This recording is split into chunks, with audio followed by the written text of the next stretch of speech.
Wichtig ist eigentlich nur, dass ich einer von diesen Rigger bin, wo, sagen wir, in der Schweiz sicher eine gewisse Fußmarke hinterlassen hat, weil wir Wegbereiter waren für die Leute, die eigentlich jetzt nachkommen, vor etwa 10, 15 Jahren. Ich selber, ich heisse Mino, bin unter dem Kürzel Dragon Rope in der Szene, ich kann sagen, ja, europaweit durchaus bekannt. Und mittlerweile ist Mino der eine Teil von Dragon Rope, weil Suka, meine Partnerin, der andere Teil ist, der das ausfüllt, was wir mit der Weile machen. Ich bin 47 zurzeit und ich mache das Ganze seit gut 18 bis 19 Jahren. Effektiv Shibari als solches, wenn man sagen will, der japanische Weg, würde ich das ja, etwa 10 Jahre gut, vielleicht 10 bis 12 Jahre effektiv machen, betreiben, studieren. Ich habe ja noch einen langen Weg vor mir, um dorthin zu kommen, wo ich vielleicht mal irgendwann sein möchte. Und ich würde mich heute als vielseitigen und spontanen Rigger, Fessler, was auch immer bezeichnen. Und ich glaube, das macht es auch aus, eine gewisse Kreativität.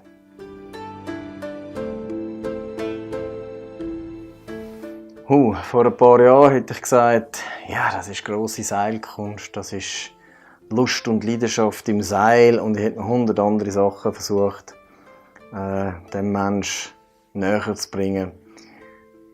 Durch die ganzen Jahre, durch die ganze Entwicklung in dem wenigen, was ich gesehen habe bis jetzt, würde ich sagen, Shibari als solches oder die Fesselkunst vom Seil ist die Kunst der Verführung mit einem ganz besonderen Instrument.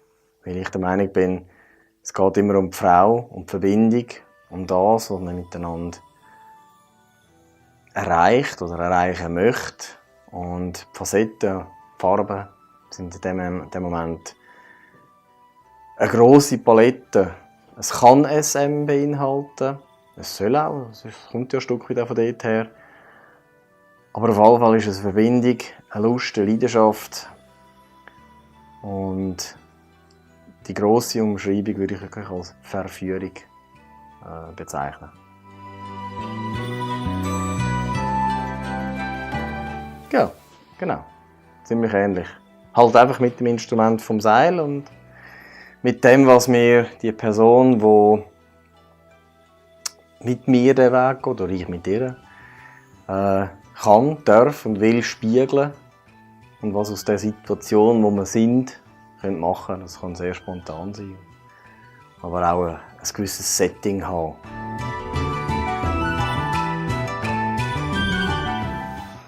Oh, auch das ist eine sehr vielschichtige Frage, und ich glaube, dass man das nicht mit wenigen Worten beschreiben kann. Wenn wir das Wort SM einmal als Basis nehmen, dann heisst ja das Sadomasochismus. Das heisst, es sind gewisse Aktionen, die über Schmerz eine gewisse Lust können, auslösen oder auslösen.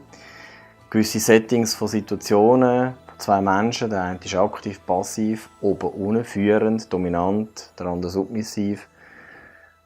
Und das ganze Spiel kann man natürlich eben auch über das Seil hineinbringen. Man kann sehr subtil arbeiten, man kann sehr klar arbeiten. Aber es ist immer eine gewisse Energie von zwei Menschen, die sich finden in dem, was sie sein wollen. Ich glaube, ich würde in wenigen kurzen Worten nicht wirklich finden, nicht finden, was ich ausdrücken könnte, was zu dem Thema gibt. Weil ich selbst in diesen gut 25 Jahren, als ich jetzt in dieser Szene ein bisschen mitmische, auch in der SM-Szene, vor allem in der Schweizer Szene, habe ich doch sehr viele unterschiedliche Sachen erlebt, wo man kann sagen, es ist so vieles und gleichzeitig ist es immer etwas sehr Persönliches. Also, um es auch wieder mit wenigen Worten doch zu versuchen, wäre es sicher so, dass ich einfach Werkzeuge, Situationen mir zugunsten, zu eigen mache und das Entdecken von der Frau und vielleicht auch ein Spiel daraus machen. Und die Lust dabei, bis sie das Letzte raus können zu kitzeln. Ich würde es mal so versuchen zu umschreiben.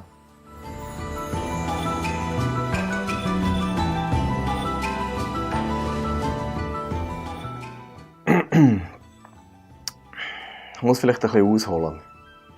Ich habe 1994 mal den Matthias Grimme kennengelernt.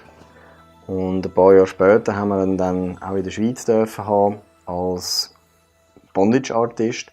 Und er hat damals mit der Jemina zusammen eine Performance gemacht. Nicht dort mal in Basel, in der Schweiz war es, sondern in einer Bar in Hamburg. Von dem gibt es ein Video. Und die hat mich im Zusammenspiel von der Jemina und dem Matthias sehr beeindruckt, weil die sehr intensiv und aber auch langsam miteinander zugange gegangen sind. Und was hat mich beeindruckt oder was ist ein Beispiel davon? Ich bin ein Reaktionsfetischist, wenn man es so sehen will.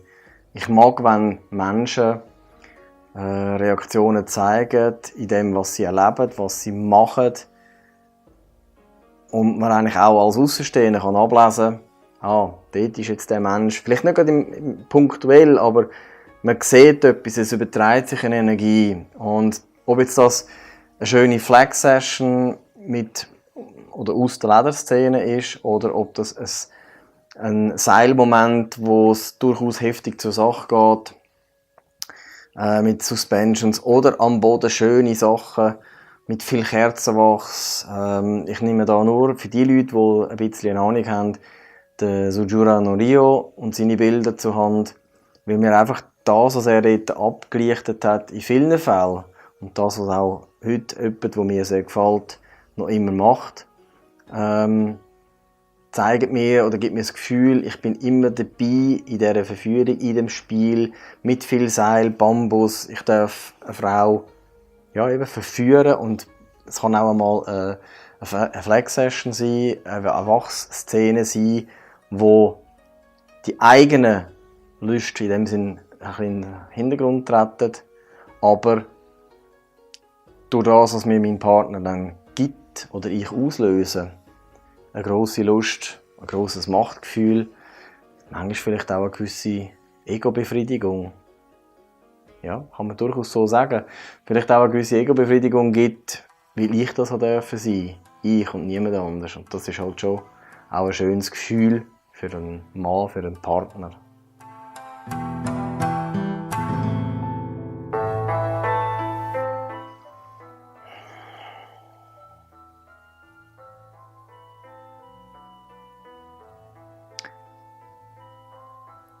Das Wort Shibari würde ich jetzt... Also das Wort Shibari bedeutet ja aus den Erkenntnissen, die ich habe, weben oder verflechten. Kinbaku als solches wäre ja festes Binden. In dem Sinn ausmachen. Achtsamkeit gegenüber einem anderen Charakter.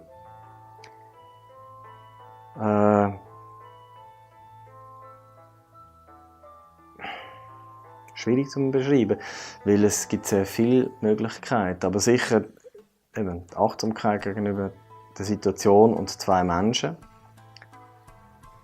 Dann das Spiel mit dem Seil. Ästhetik gehört für mich ganz, ganz gross dazu. Das Verbringen von Zeit, von Intensität, gepaart mit Bedürfnissen, die man vielleicht auch hat, mit diesen Menschen oder mit dem Menschen umzusetzen.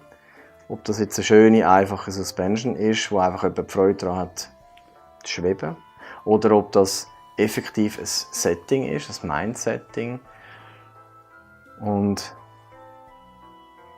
für mich persönlich ist es halt einfach auch das Geniessen im weitesten Sinn von Kunst, also von Seilkunst, ein Gemälde zu erstellen, wo am Schluss beide daran Freude haben, weil sie das Bild sich einbrennt im Geist, im Erlebten, in den Gefühlen. Und so würde ich sagen, ist es, ich beschreibe es mal gerne wie im Film, Hero, wo es um das Schriftzeichen geht, finde ich sehr schön für mich. Ich schreibe eine Geschichte, ein Bild und das bleibt ja nachher bei mir. Also das möchte ich dann gerne aufrufen, sagen, das habe ich kreiert. Ist ein bisschen Ego-Befriedigung, ja, ich weiss, aber ein Stück weit ist das schon so. Ob es dann draussen in der Szene, was das ausmacht, ich glaube, da haben wir schon so ewig lang darüber diskutiert, was es jetzt könnte sein. Für mich ist es die Freude, mit Seil etwas zu bewirken mit einem Menschen. Und eben der ästhetische Genuss, nebst allen Gelüsten und der Verführung. Und vielleicht dem Erreichen vom Ziel, wenn es eins gibt.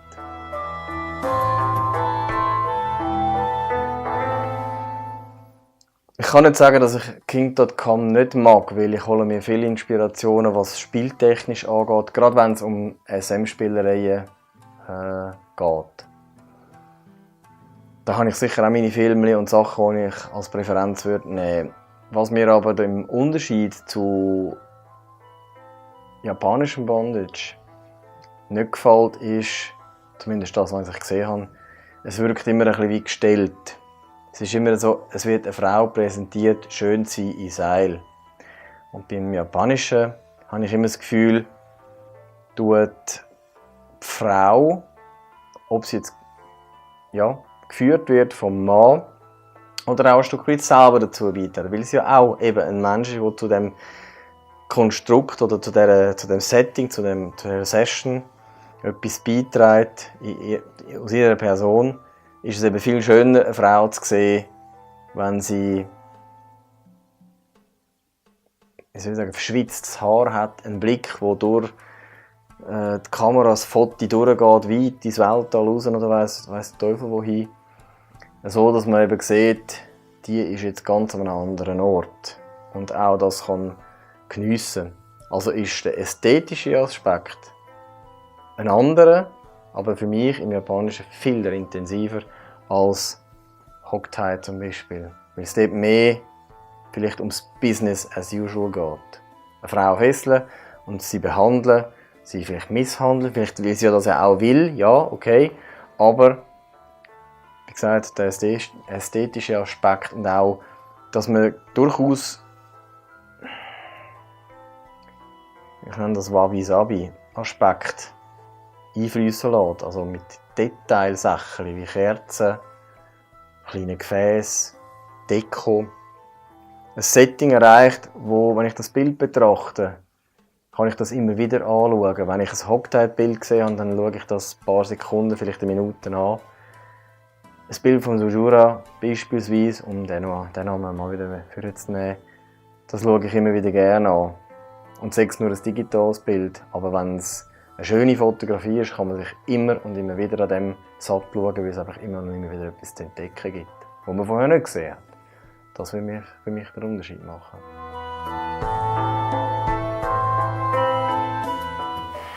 Näher. Für mich näher.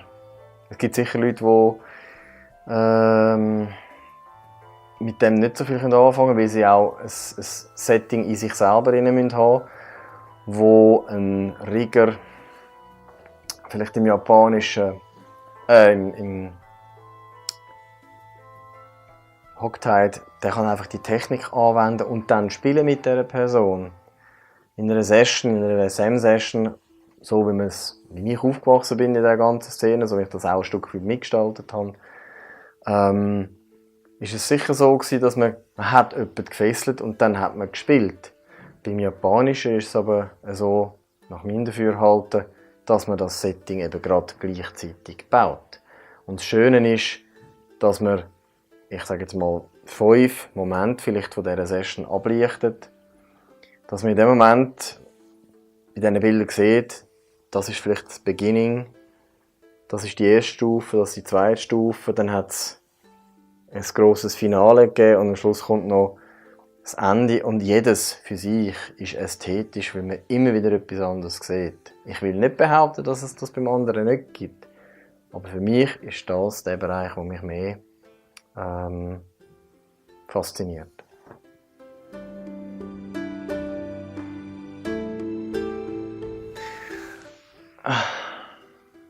Ich tue es einmal, durch das, dass meine Partnerin auch ein Stück weit Erfahrung hat mit der tanzenden Kunst, und ich natürlich auch weiss, auf was die Fragen ein Stück weit, sage jetzt mal, abzielen, ohne irgendwelche Intentionen zu haben.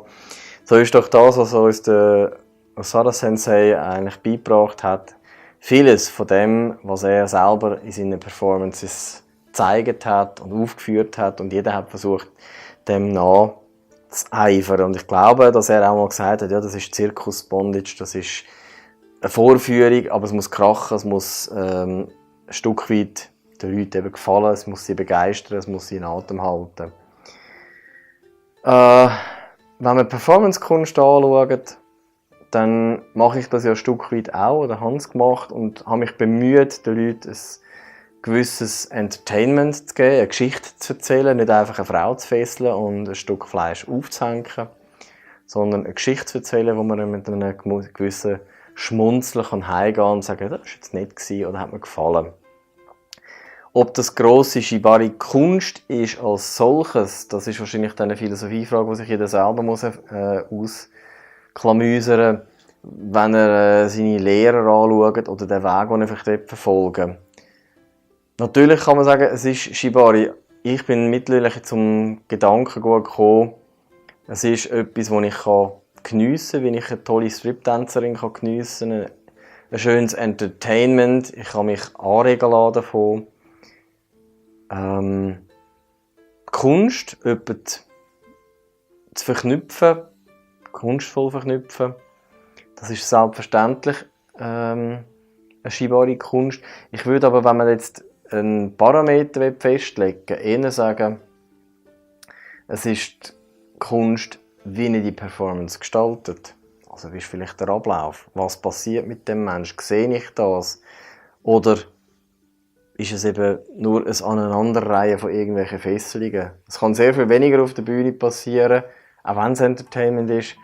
Aber wenn ich als Gast dort bin und mich berührt fühle, in welcher Form auch immer, ob das ans Herz geht oder eine Etage weiter runter, dann würde ich meinen, hat das Ziel erreicht.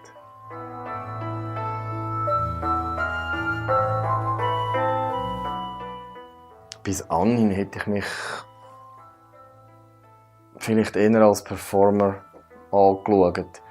Künstler, ich glaube, mein Horizont ist nicht so groß, dass ich sagen könnte, ich bin dermaßen in einer künstlerischen Art tätig. Ich glaube, da gehört wesentlich mehr dazu. Sexworker nicht unbedingt, weil ich bin kein, wie heißt das, Bakushi, oder ich mache das nicht für Geld.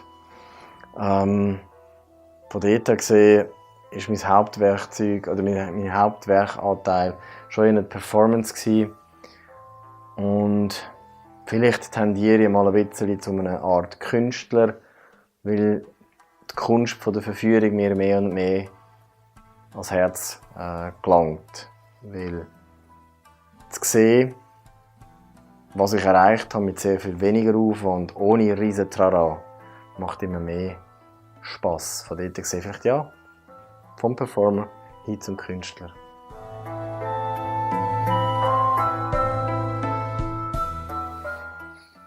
Wenn ich das jetzt mit diesen Worten noch nicht geschafft habe, überzubringen. Ich habe viele Sachen erlebt in den letzten paar Jahren und habe mich immer wieder gefragt, warum hat mich das am Leben gehalten. Mal mit mehr Leidenschaft, mal mit weniger. Am Anfang habe ich einfach versucht, meinen Idol nachzueifern und das zu machen, was alle gemacht haben, nämlich die Kunst von der Pattern, von den verschiedenen Fesselungen anzufesseln. Mache ich heute vielleicht auch noch, aber wenn es für mich gelten soll, dann ist wirklich der Punkt, ich möchte gerne ein schönes Bild malen. Und das Bild ist mir eigentlich am Schluss gar nicht so wichtig. Wenn es schön ist, ja, okay, dann gern. Aber die schönste Geschichte, warum ich Shibari mache, ist, wenn ich die Frau erreiche, wenn der Austausch von den Energien, und das kann man wirklich fühlen, bei beiden da ist, so dass sich von mir aus die sexuelle Energie aufbauen konnte Sie kann sich nachher entladen, aber sie kann sich auch so entladen haben über das ganze Fesseln, dass man sagen kann, jetzt sind wir wieder ruhig und es war ein wunderbarer Austausch gewesen. Es muss nämlich nicht immer zum Sex kommen, sondern es darf einfach auch intensiv und lustvoll sein. Das ist für mich im Moment Shibari. Morgen, übermorgen, in ein paar Jahren, habe ich vielleicht wieder einen bisschen anderen, differenzierten Standpunkt.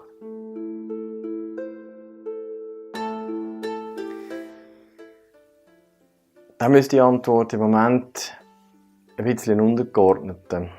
In dem Sinn, dass ich vielleicht gar nicht so weit oder so viel machen kann, wie ich gerne möchte. Das liegt sicher zum einen daran, dass ich zig Ideen habe, was ich machen will und an verschiedenen Sachen umstudieren. Aber eben durch den Job und vielleicht auch Partnerschaft, Familie andere Prioritäten haben, würde Shibari viel mehr Platz einnehmen können, also auch im Hinblick auf ein eigenes Räumchen, Dojo vielleicht. Wobei Dojo ist jetzt eben so ein Begriff, einfach ein Raum, wo man das machen kann, was mit Seilen mir am meisten Spass macht. Dann würde das sicher der zweite oder drittwichtigste Grund sein in meinem Leben, das zu machen. Weil es macht einfach unendlich viel Spass, herauszufinden. Aber mir geht es nicht nur ums Seil. Ich habe auch immens Spass daran, Sachen wie zum Beispiel so einen Hashira zu bauen und zu benutzen oder einfach nur schon an dem Freude zu haben, etwas zu haben, das vielleicht nicht jeder hat.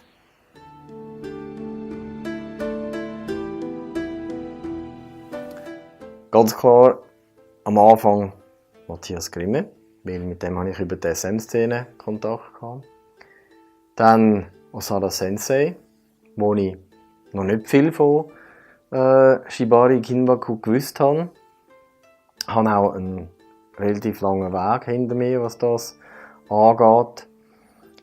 In der letzten Zeit sind natürlich all die bekannten Namen, die man in der Szene kennt, wie Kana Sensei, Naka Sensei, Kazami Ranki,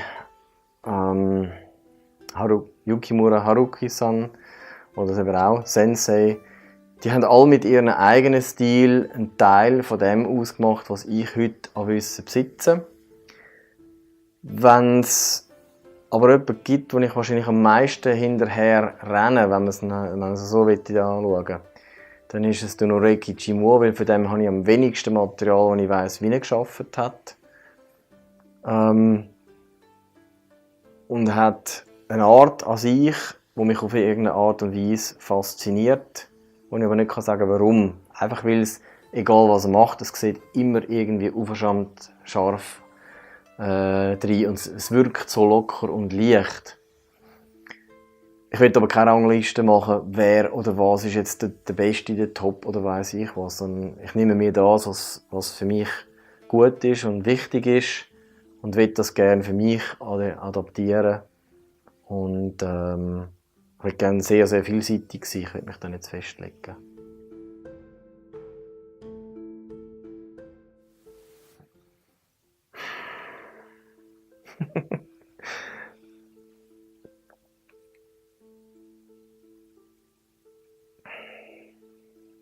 Auch das ist eine gute Frage, aber es ist auch schwierig zu beantworten.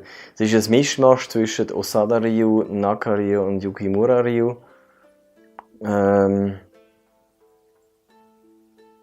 Kreativ impulsiv, würde ich vielleicht sagen. Früher, vor 2-3 Jahren, noch sehr, sehr suspensionlastig.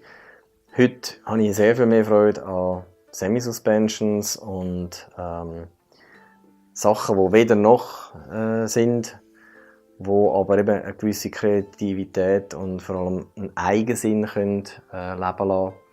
Von dort gesehen, ja, vielleicht ein bisschen nicht gerade wild, aber eben leidenschaftlich, kreativ und unterschiedliche Spielweisen beinhaltend. Aber wie man dem letzten Endes sagt.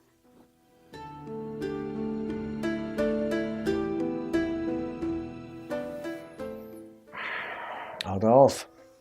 Am Anfang sehr neugierig, sehr leidenschaftlich im Lernprozess, alles Mögliche zu lernen.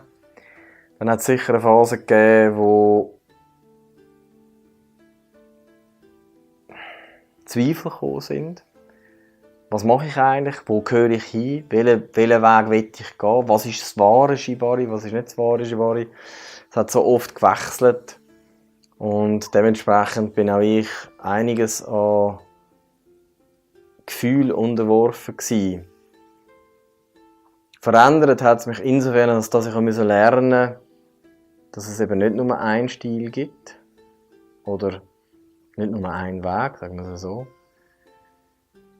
Es hat viele durchaus Verletzungen gegeben.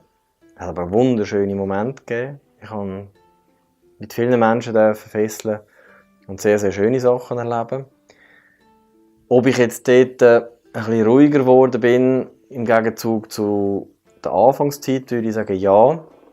Ich bin aber durchaus auch zweifelnder geworden, weil eben das Finden vom eigenen Stil bedingt nochmal nicht nur Kenntnis von all diesen Sachen, die man gelernt hat, sondern vor allem Dinge Kenntnis oder Erkenntnis über sich selber. Und das ist wahrscheinlich der härteste Weg und den habe ich, glaube ich, noch vor mir.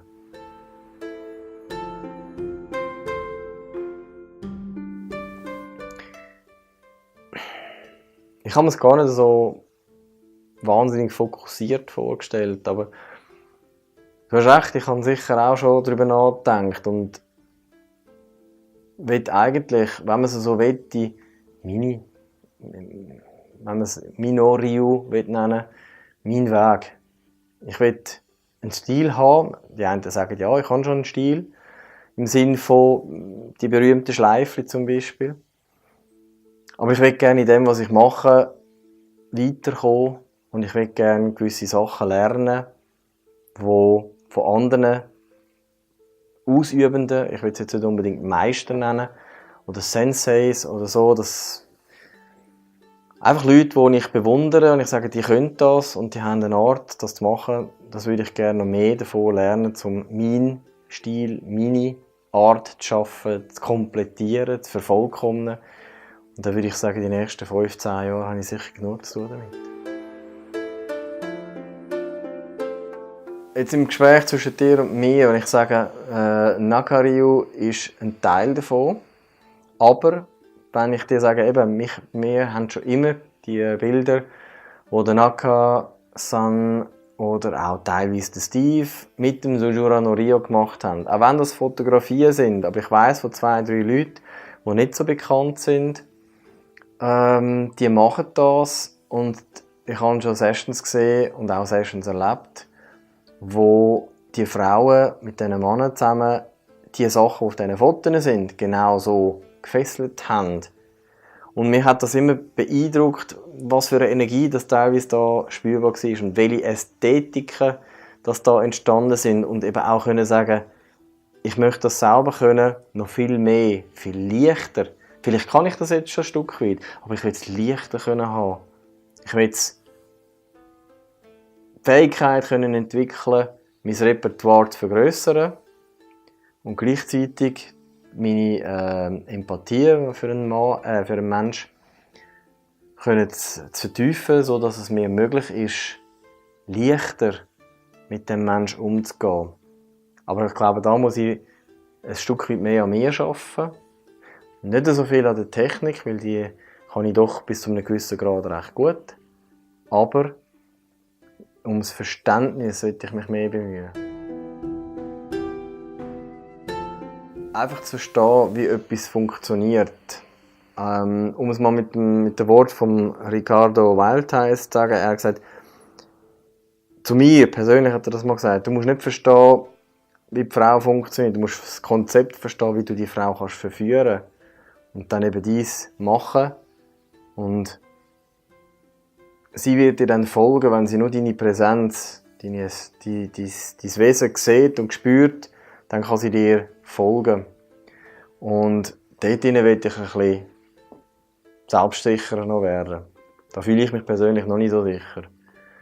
Und natürlich, wie gesagt, das Repertoire, dass man aus dem Handgelenk heraus arbeiten kann und mehr Zeit, mehr Möglichkeiten hat, die wunderschönen Augen von einer Frau, die anmutigen Positionen zu geniessen, sich an dem Kleinen zu erfreuen, aber auch einmal durchaus kann sagen, jetzt will ich das und jetzt komme ich das über und ich genau weiss, welche Knöpfe kann ich drücken, damit ich genau das bekomme.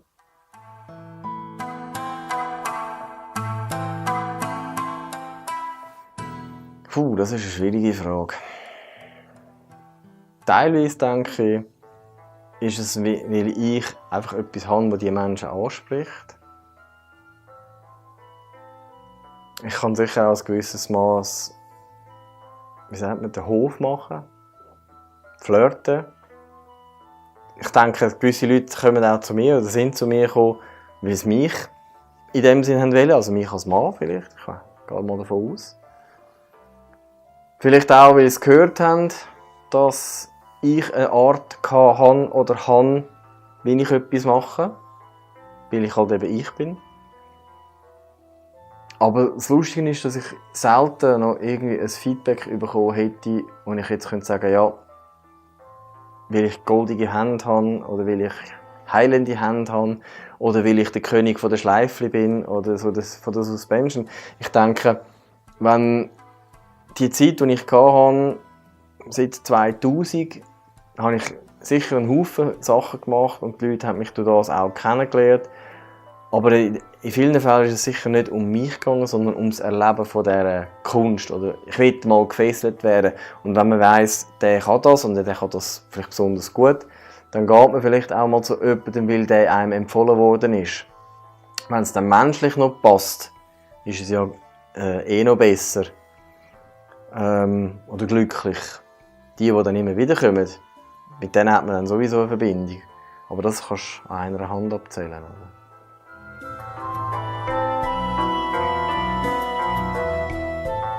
Ich weiss nicht, ob man es weiss. Vielleicht sagt einem einfach der Bauch. Manchmal auch das Herz. Und manchmal auch die Neugier.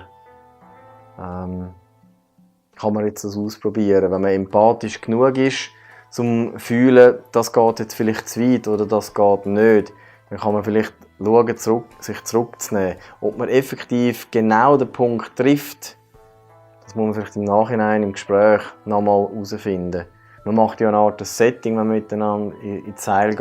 Man redet über gewisse Sachen, wo man ja, vielleicht darf. Ich meine, jemand will sich vielleicht nur fesseln lassen und jemand anderes will ausprobieren, wie weit kann ich gehen. Will vielleicht auch seiner Geilheit, Lust freien Lauf lassen und sagen, hey, weißt du was, ich wäre jetzt bereit, bitte können wir jetzt Sex haben miteinander.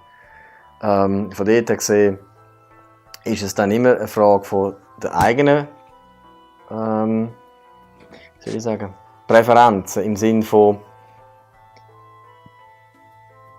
bin ich frei, bin ich ein alleinstehender Mann, dann kann ich mir ziemlich viel erlauben. Dann kann ich aber auch das Risiko eingehen, etwas mal zu verhauen, was ich bis jetzt Gott sei Dank noch nicht wirklich heftig gemacht habe. Bin ich aber in einer Partnerschaft, muss es einfach geklärt sein zwischen mir, meiner Partnerin, meinem Partner und der Person, die reinkommt in das Konstrukt hinein, was dürfen wir machen, was nicht, und dann halten wir sich auch daran. Sonst sind halt mannigfaltige andere Probleme vorgesehen oder kommen dann vor. Also von dort gesehen, auf die Frage, ob ich das weiss, ich glaube, es ist eine Bauchempfindungssache.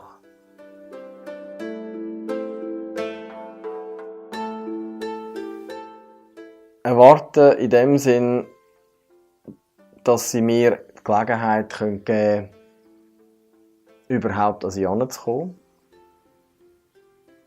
Ich erwarte in einem gewissen Sinn eine Kommunikation, eine Offenheit und ich würde es mal als Leichtigkeit betrachten, dass man nicht verkrampft versucht, etwas zu erzwingen, sondern dass man merkt, beide sind offen für etwas, beide sind frei, Sachen zu erleben, miteinander etwas zu machen. Ich würde mir wünschen, dass wenn man ins Seil geht, dass man mehr mit Leichtigkeit ins Seil hineingeht. Neugierde,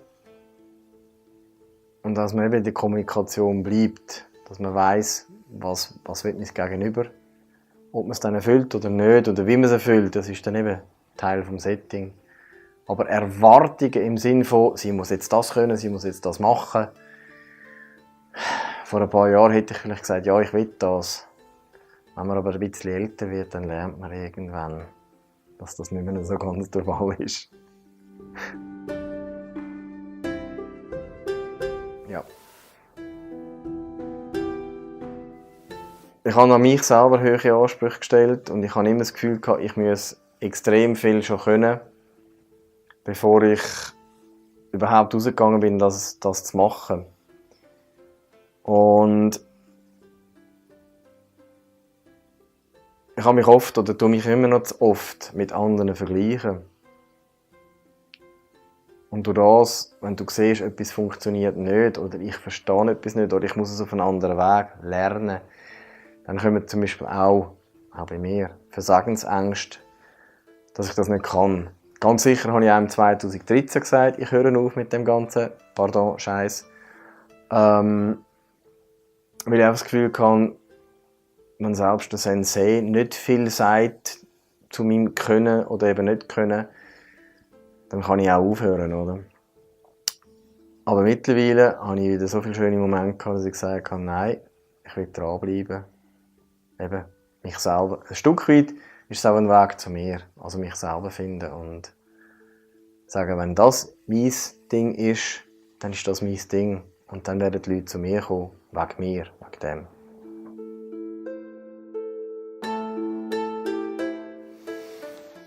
Das Extremste.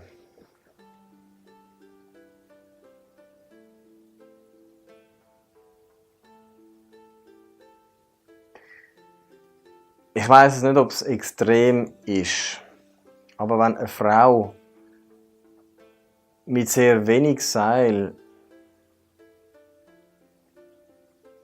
ganz heftig in die Emotionen kommt, kann ich nicht behaupten, dass es bei mir nicht auch Bewegung gegeben hätte, so dass ich mittlerweile es hat zwei Performances mit meiner meiner jetzigen Partnerin, nicht Ex-Partnerin, mit meiner jetzigen Partnerin gegeben. Da haben wir schon beim Warm-up haben wir gefesselt. Schon dort hat sie geweint, brüllt, weil es intensiv war. Wir sind auf die Bühne und wir haben es dort wiederholt. Und ich glaube, etwas vom Heftigsten war, dass auch ich alle Wege vor mir hatte. Also das Fluchen, das wütig sein, intensive Lust, spürbar an mir selber und dann heftigste Emotionen, wo wir abgefesselt haben, die einfach übermannt haben. Und dann musst du sagen, wow, das ist einfach nur, das macht Fesseln aus. Und am Schluss so durchgeschüttelt wirst, dann weisst du wieder, warum du das machst.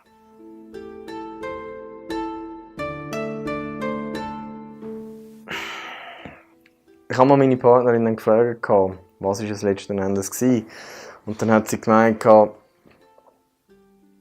ich sei ganz bei mir und bei uns gewesen. Ich habe nicht nachgedacht. Ich habe einfach gemacht. Meine Hände haben gewusst, was wir machen müssen. Und ich habe gesagt, ja, aber du hast dich auch bewegt, dass es mir leicht gefallen ist, etwas zu machen. Ich habe jede Kleinigkeit an deinem Körper nehmen. Und egal, wie ich dich berührt habe, du hast mir das jedes Mal gezeigt, ob es auch gemacht hat oder ob es einfach intensiv war für dich. Hat mir ja wiederum gespiegelt, alles, was ich mache, ist richtig. Und vielleicht deswegen. Also Präsenz, Achtsamkeit für den Moment und ganz frei von «ich will jetzt das machen». Das war es wahrscheinlich gewesen. Together as one, vielleicht.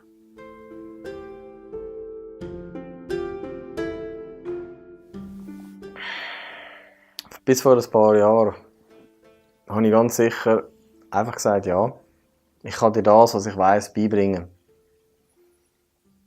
Durch das, dass ich mich ein bisschen zurückgenommen habe aus der unterrichtenden Szene oder überhaupt auch weil mein Leben ein bisschen anders verlaufen ist, würde ich mir Mühe nehmen, mit dem Menschen ein langes Gespräch zu führen und mal herauszufinden, was will er eigentlich. Weil ich glaube, aufgrund von meinem eigenen Weg, wenn es darum geht, herauszufinden, was ich selber will, warum ich festle, kann ich vielleicht am anderen einen Tipp geben, wo er hingehen könnte. Lernen oder unterrichten. Wenn er sagt, ich möchte gerne das oder das können, kannst du mir das zeigen. Das ist kein Problem. Aber ich glaube, ich würde die Menschen heute ein bisschen mehr, wie soll ich sagen, wie das Buch vom Shibari einmal aufmachen und sagen, schau, das alles gibt's. Bist du bereit, das alles aufzunehmen? Und dann muss er im Prinzip entscheiden, wo fange ich an, wo will ich hingehen. Und dann kann ich auch sagen, das kann ich dir unterrichten. Da ist meine Kunst das Bescheiden. Dort musst du einen anderen Meister suchen. Also heute ist Ehrlichkeit gegenüber dem, was ich kann, wichtiger, als zu sagen, ja, das kann ich dir alles beibringen, kein Problem. Ich will, dass das Gegenüber, wenn er sagt, er möchte es lernen oder fühlen, hat viel auch mit der Ehrlichkeit mir gegenüber zu tun. Weil ich kann nicht alles und ich will auch nicht alles können.